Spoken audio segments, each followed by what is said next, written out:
Operation Sindoor അവസാനത്തിന് ശേഷം ഇന്ദിരാഗാന്ധിയാണോ നരേന്ദ്രമോദിയാണോ ഏറ്റവും മികച്ചത്, അല്ലെങ്കിൽ ഇന്ദിരാഗാന്ധി ചെയ്തത് നരേന്ദ്രമോദിയെക്കാളും മികച്ച കാര്യമായിരുന്നു 1971 എന്നൊക്കെയുള്ള രീതിയിലുള്ള വലിയ ഡിസ്കഷൻസ് സോഷ്യൽ മീഡിയ നടക്കുന്നുണ്ട്. ഇതുമായിട്ട് ബന്ധപ്പെട്ട കുറച്ച് കാര്യങ്ങളാണ് നമ്മൾ നോക്കുന്നത്. ഇന്ദിരാഗാന്ധി 1971 ചെയ്തത് വലിയൊരു കാര്യമാണ്. കാര്യം ഈസ്റ്റ് പാകിസ്ഥാൻ എന്നറിയപ്പെട്ടിരുന്ന പ്രദേശം ബംഗ്ലാദേശാക്കി മാറ്റിയത്.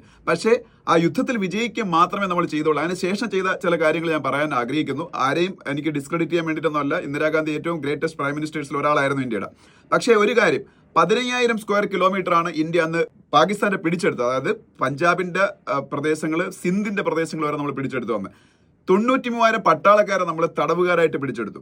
പക്ഷേ അതിനുശേഷം നമ്മൾ ഒരു സിംല കരാർ ഉണ്ടാക്കി ഇതെല്ലാം തിരിച്ചു കൊടുക്കുകയാണ്. പാകിസ്ഥാനായിട്ട് ഒരു കണ്ടീഷനും വയ്ക്കാതെ, വേണമെങ്കിൽ പാക് ഓക്യുപ്പൈഡ് കാശ്മീരിൽ പാകിസ്ഥാൻ നമുക്ക് വിട്ടുതരിക എന്നുള്ള ഒരു കണ്ടീഷൻ വരെ നമുക്ക് വയ്ക്കാമായിരുന്നു. പക്ഷേ അത് പോട്ടെ, ഞാൻ ആ പാകിസ്ഥാന്റെ മുകളിലുള്ള പ്രശ്നങ്ങൾ പറയുന്നില്ല. പക്ഷേ ബംഗ്ലാദേശ് ക്രിയേറ്റ് ചെയ്ത് നമ്മളാണല്ലോ. അപ്പൊ ബംഗ്ലാദേശിന്റെ മുകളിൽ നമുക്ക് വലിയ ഒരു ഡോമിനൻസ് ഉണ്ടായിരുന്നു. നമ്മൾ എന്ത് പറഞ്ഞാലും ബംഗ്ലാദേശ് കേൾക്കുമായിരുന്നു. പക്ഷേ ബംഗ്ലാദേശിൽ നിന്ന് ഒരുപാട് ആൾക്കാർ ഇന്ത്യയിലേക്ക് ഇല്ലീഗലായിട്ട് അന്ന് വന്നു. അപ്പൊ അന്ന് നമ്മൾ അക്സെപ്റ്റ് ചെയ്യുകയും ചെയ്യണമായിരുന്നു. കാര്യം അന്ന് ബംഗ്ലാദേശിൽ കുറെ പ്രശ്നങ്ങളായിരുന്നു. പക്ഷേ പിന്നീട് അവരെ തിരിച്ചെടുക്കാൻ നമുക്ക് ബംഗ്ലാദേശുമായിട്ട് ഒരു എഗ്രിമെന്റ് ഉണ്ടാക്കാൻ പറ്റുമായിരുന്നു.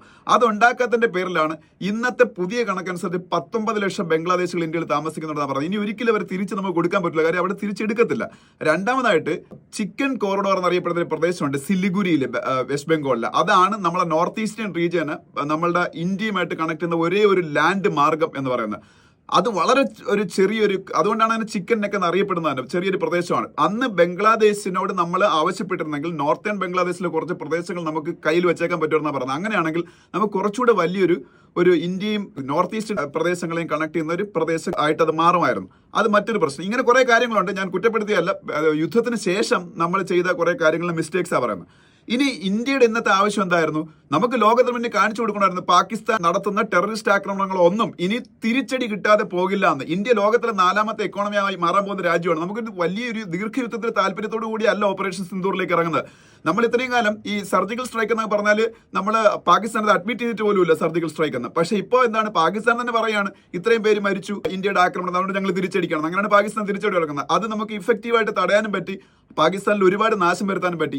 ഇതുവഴി നമ്മളൊരു വലിയ മെസ്സേജ് കൊടുക്കുകയാണ്. ഇനി ഇന്ത്യക്ക് മുകളിൽ ഒരു ഭീകരാക്രമണം ഉണ്ടായാൽ തിരിച്ചിതായിരിക്കും അടിക്കുന്നത്. അപ്പോഴും നമ്മൾ ചിന്തിച്ച് ഇസ്രായേലിനെ പോലെ അല്ല നമ്മൾ ചെയ്തത്. ഇസ്രായേൽ ഗാസയിൽ ചെയ്യുന്നത് പോലെ നിരപരാധികളെ കൊന്നൊടുക്കുകയല്ല ചെയ്തത്. ഒരു നിരപരാധി പോലെ നമ്മൾ ടാർഗറ്റ് ചെയ്തില്ല.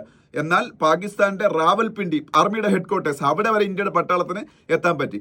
എന്നിട്ട് നമ്മൾ മതിയാക്കി. അതാണ് നടന്നത്. നമുക്കൊരു യുദ്ധത്തിലേക്ക് പോകാൻ പറ്റില്ല. കാര്യം നമ്മൾ അത്ര വേഗത വളർന്നുകൊണ്ടിരിക്കുന്ന രാജ്യമാണ്. നമുക്ക് ഡെവലപ്ഡ് ആവണം ബൈ 2047. അതാണ് നമ്മുടെ ലക്ഷ്യം. അതാണ് ശശി തരൂരിന്റെ പ്രതികരണത്തിൽ നിന്ന് വ്യക്തമാകുന്നത്.